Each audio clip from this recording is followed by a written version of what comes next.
नमस्कार, आप सभी का स्वागत है दोस्तों यूट्यूब चैनल टुडे वेदर पर। इस वीडियो में बात करने वाले हैं कि आने वाले आगामी 10 दिनों में देश भर में किस प्रकार का मौसम रहने की संभावना है। फिलहाल दोस्तों मौसमी सिस्टमों के बारे में बात करें तो देखिए 8 अक्टूबर के दिन पर्वतीय क्षेत्रों पर एक हल्का वेस्टर्न डिस्टर्बेंस है और इस वेस्टर्न डिस्टर्बेंस के कारण ऊंचाई वाले इलाकों पर हल्की बर्फबारी देखी जाएगी और जो निचले क्षेत्र हैं जैसे हिमाचल प्रदेश, उत्तराखंड, देहरादून, ऋषिकेश इन सभी हिस्सों पर मौसम बिल्कुल साफ रहेगा। मैदानी भागों पर भी कोई खास बारिश की गतिविधियाँ देखी नहीं जाएंगी। पंजाब, हरियाणा, दिल्ली, एनसीआर, उत्तर प्रदेश, मध्य प्रदेश, राजस्थान इन तमाम हिस्सों पर दूर दूर तक बारिश होने की संभावना नहीं है। सिर्फ दोस्तों कुछ बारिश वाले बादल मध्य प्रदेश के दक्षिण पूर्वी इलाकों से लेकर और इधर पूर्वी उत्तर प्रदेश, बिहार, झारखंड, छत्तीसगढ़, उड़ीसा, भुवनेश्वर, वेस्ट बंगाल, विशाखापत्तनम इन सभी क्षेत्रों पर हल्की से लेकर मध्यम बारिश और कुछ स्थानों पर दोस्तों तेज बारिश भी हो सकती है। दक्षिण भारत के मौसम के बारे में बात करें तो दक्षिण भारत के इलाकों पर कंटिन्यू झमाझम बारिश का सिलसिला देखा जा सकता है। 9 अक्टूबर के मौसम के बारे में बात करने वाले हैं। 9 अक्टूबर के दिन दक्षिण भारत से लेकर मध्य भारत और उत्तर भारत के भागों पर किस प्रकार का मौसम रहेगा। फिलहाल तो दोस्तों 9 अक्टूबर के दिन भारी से अति भारी बारिश होने की संभावना दक्षिण भारत के एक बड़े हिस्सों पर देखी जा रही है। एक तरफ तो बंगाल की खाड़ी का मॉइस्चर पहुंच रहा है, दूसरी तरफ से दोस्तों अरब सागर की नमी वाली हवाएं पहुंच रही हैं। तो इन दोनों मौसमी सिस्टमों के कारण दक्षिण भारत के एक बड़े हिस्सों पर जोरदार बारिश हो सकती है। इधर जो पूर्वी भारत के क्षेत्र हैं इन क्षेत्रों पर भी दोस्तों 9 अक्टूबर के दिन हल्की से लेकर मध्यम बारिश होने के आसार हैं। बिहार के पश्चिमी पूर्वी इलाके, उड़ीसा, भुवनेश्वर, वेस्ट बंगाल, छत्तीसगढ़ इन तमाम क्षेत्रों पर हल्की से लेकर मध्यम बारिश हो सकती है। लेकिन दोस्तों गंगा के मैदानी भागों से लेकर और जो मध्य भारत के इलाके हैं इन सभी इलाकों पर अरब सागर की तरफ से उत्तर पश्चिमी शुष्क हवाएं चलेंगी, जिसके कारण लगभग सभी क्षेत्रों पर मौसम बिल्कुल साफ रहने के आसार हैं। पर्वतीय भागों पर हल्की बर्फबारी का दौर देखा जा सकता है। 10 अक्टूबर के मौसम के बारे में बात करने वाले हैं। 10 अक्टूबर के दिन उत्तर भारत के हिमालय पर्वतों से लेकर गंगा के मैदानी क्षेत्रों पर किस प्रकार का मौसम रहेगा। देखिए पर्वतीय क्षेत्रों पर जो वेस्टर्न डिस्टर्बेंस पहुंचा है, ये जो वेस्टर्न डिस्टर्बेंस है सिर्फ ऊंचाई वाले इलाकों पर बर्फबारी की गतिविधियां दे रहा है। बाकी जो निचले क्षेत्र हैं जैसे हिमाचल प्रदेश, उत्तराखंड, देहरादून, ऋषिकेश, कुल्लू मनाली इन भागों पर तो हल्की से लेकर मध्यम बारिश हो सकती है। लेह लद्दाख से लेकर गिलगित बल्टिस्तान के इलाकों पर भारी बर्फबारी होने के आसार हैं। मैदानी भागों पर इस पश्चिमी विक्षोभ का प्रभाव बिल्कुल भी नहीं देखा जाएगा। उत्तर प्रदेश, मध्य प्रदेश, राजस्थान, हरियाणा, पंजाब, दिल्ली, एनसीआर इन सभी हिस्सों पर पूरी तरीके से दोस्तों मौसम बिल्कुल साफ रहेगा। फिलहाल जो उत्तर पश्चिमी शुष्क हवाएं हैं वो दोस्तों पूर्वी भारत के इलाकों पर पहुंचती हुई नजर नहीं आ रही हैं। 11 अक्टूबर के मौसम के बारे में बात करें। 11 अक्टूबर के दिन देश भर में किस प्रकार का मौसम रहेगा। दोस्तों अगर अरब सागर की उत्तर पश्चिमी शुष्क हवाएं पूर्वी भारत के क्षेत्रों पर पहुंचने लगें तो बारिश की संभावनाएं इन सभी इलाकों पर रुक जाएगी, लेकिन अभी ऐसा नहीं देखा जा रहा है। लगातार बंगाल की खाड़ी की तरफ से मॉइस्चर व्यापक मात्रा में पहुंच रहा है, तो कंटिन्यू झमाझम बारिश का सिलसिला पूर्वी भारत के एक बड़े हिस्सों पर देखा जा रहा है। इसी प्रकार का मौसम दक्षिण भारत के इलाकों पर देखा जा रहा है। दक्षिण भारत के कोस्टल एरियाओं से लेकर केरल, कर्नाटक, कोंकण, गोवा, तमिलनाडु, विदर्भ, मराठवाड़ा सहित सभी हिस्सों पर हल्के बादलों की आवाजाही के बीच हल्की से लेकर मध्यम बारिश हो सकती है। मेजर परिवर्तन यह है कि दोस्तों मध्य भारत और उत्तर भारत के क्षेत्रों पर पूरी तरीके से आसमान बिल्कुल साफ देखा जाएगा। 12 अक्टूबर के मौसम के बारे में बात करें। 12 अक्टूबर के दिन पूर्वी भारत से लेकर मध्य भारत और उत्तर भारत के भागों पर किस प्रकार का मौसम रहेगा।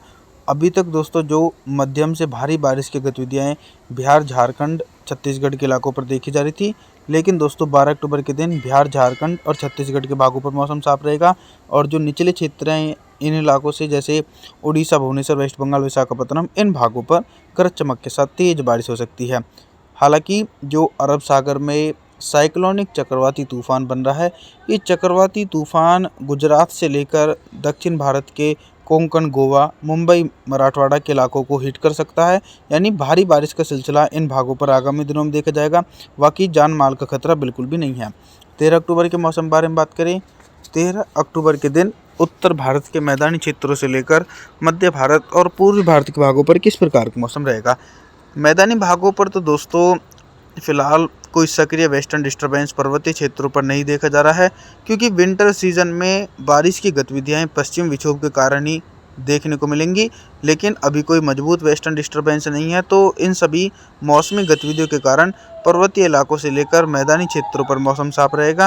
राजस्थान, हरियाणा, पंजाब, दिल्ली, एनसीआर, उत्तर प्रदेश, मध्य प्रदेश, इन सभी भागों पर मौसम बिल्कुल साफ देखा जा सकता है। इसी प्रकार का मौसम पूर्वी भारत के एक बड़े हिस्सों पर देखने को मिल रहा है। अरब सागर की उत्तर पश्चिमी शुष्क हवाओं के कारण बिहार, झारखंड, छत्तीसगढ़ के भागों पर भी मौसम साफ रहेगा। 14 अक्टूबर के मौसम के बारे में बात करें, 14 अक्टूबर के दिन दोस्तों जो मॉडल इंडिकेशन कर रहा है, इसके अकॉर्डिंग एक बड़े इलाकों पर लाइटनिंग और थंडरस्टॉर्म एक्टिविटी के साथ भारी से अति भारी बारिश हो सकती है। इसके पीछे का कारण ये है कि अक्टूबर के महीने में अरब सागर काफ़ी सक्रिय है और अरब सागर की सक्रियता के कारण ही मोटी परत वाले बादल दक्षिण भारत के क्षेत्रों पर पहुंचते हुए नजर आ रहे हैं। तो मुंबई, महाराष्ट्र, कोंकण, गोवा, विदर्भ, मराठवाड़ा, तेलंगाना, आंध्र प्रदेश सहित सभी हिस्सों पर मूसलाधार बारिश होने के आसार है। मेजर परिवर्तन यह है कि पूर्वी भारत के इलाकों पर बारिश का सिलसिला रुक चुका है, यानी उत्तर पश्चिमी शुष्क हवाओं के कारण बारिश की संभावनाएं दूर दूर तक देखी नहीं जा सकती हैं और मैदानी भागों से लेकर मध्य भारत के भागों पर भी मौसम साफ है। 15 अक्टूबर के मौसम के बारे में बात करने वाले हैं। 15 अक्टूबर के दिन उत्तर भारत के हिमालय पर्वतों से लेकर गंगा के मैदानी भागों पर किस प्रकार का मौसम रहेगा। देखिए दोस्तों, पर्वतीय इलाकों पर एक हल्का वेस्टर्न डिस्टर्बेंस है और इस वेस्टर्न डिस्टर्बेंस के कारण लेह लद्दाख से लेकर गिलगित बाल्टिस्तान के इलाकों पर हल्की बर्फबारी देखी जाएगी और जो निचले क्षेत्र हैं इन भागों पर मौसम साफ रहेगा। साथ ही साथ मैदानी भागों के मौसम के बारे में बात करें तो मैदानी इलाकों से लेकर मध्य भारत के इलाकों पर भी कोई खास परिवर्तन नहीं है। उत्तर पश्चिमी शुष्क हवाओं के कारण लगभग सभी क्षेत्रों पर मौसम साफ रहेगा। बारिश की जो एक्टिविटी अभी तक जो पूर्वी भारत के राज्यों पर देखी जा रही थी, इसके पीछे का कारण यह है कि इन क्षेत्रों पर उत्तर पश्चिमी शुष्क हवाएं नहीं पहुंच रही थी, बंगाल की खाड़ी की मॉइस्चर वाली हवाएं पहुंच रही थी, तो बारिश की संभावनाएं बन रही थी। लेकिन फिलहाल मानसून की वापसी पूर्वी भारत के इलाकों से हो चुकी है। 16 अक्टूबर के मौसम के बारे में बात करने वाले हैं। 16 अक्टूबर के दिन बहुत ही बड़ा बदलाव देश भर के भागों पर देखा जा सकता है। जैसा कि हमारा अनुमान था कि साइक्लोनिक चक्रवाती तूफान 13 या 14 अक्टूबर के आसपास इंटेंसिफाई होकर जब आगे की तरफ बढ़ेगा, तो दोस्तों ये गुजरात के पश्चिमी पूर्वी इलाकों से लेकर मुंबई, महाराष्ट्र, कोंकण, गोवा, विदर्भ, मराठवाड़ा के इलाकों को प्रभावित करेगा। तेज हवाएं चलने के साथ लगभग 100 से लेकर 200 मिलीमीटर की जोरदार बारिश हो सकती है। हालांकि इस चक्रवाती तूफान का प्रभाव दोस्तों मैदानी क्षेत्रों से लेकर मध्य भारत के क्षेत्रों पर बिल्कुल भी नहीं देखा जाएगा। उत्तर प्रदेश, मध्य प्रदेश, दिल्ली, एनसीआर, हरियाणा, पंजाब, राजस्थान, इन सभी हिस्सों पर दोस्तों मौसम बिल्कुल साफ रहेगा। पर्वतीय भागों पर भी मौसम साफ है और इसी प्रकार का मौसम पूर्वी भारत के राज्यों पर देखा जा सकता है। 17 अक्टूबर के मौसम के बारे में बात करें, 17 अक्टूबर के दिन क्या कुछ मौसम में परिवर्तन आता हुआ नज़र आ रहा है। देखिए दोस्तों, 17 अक्टूबर के दिन पर्वतीय इलाकों पर एक स्ट्रॉन्ग वेस्टर्न डिस्टर्बेंस पहुंचता हुआ नज़र आ रहा है। चक्रवाती तूफान आगे की तरफ बढ़ जाएगा तो उसका प्रभाव दक्षिण भारत के इलाकों पर नहीं देखा जाएगा, तो पूर्वी भारत और दक्षिण भारत के इलाकों पर हल्की से लेकर मध्यम बारिश हो सकती है। आप सभी से मैं निवेदन करता हूं कि आप हमारे चैनल को सब्सक्राइब जरूर करें, वीडियो को लाइक करें। Thanks for watching.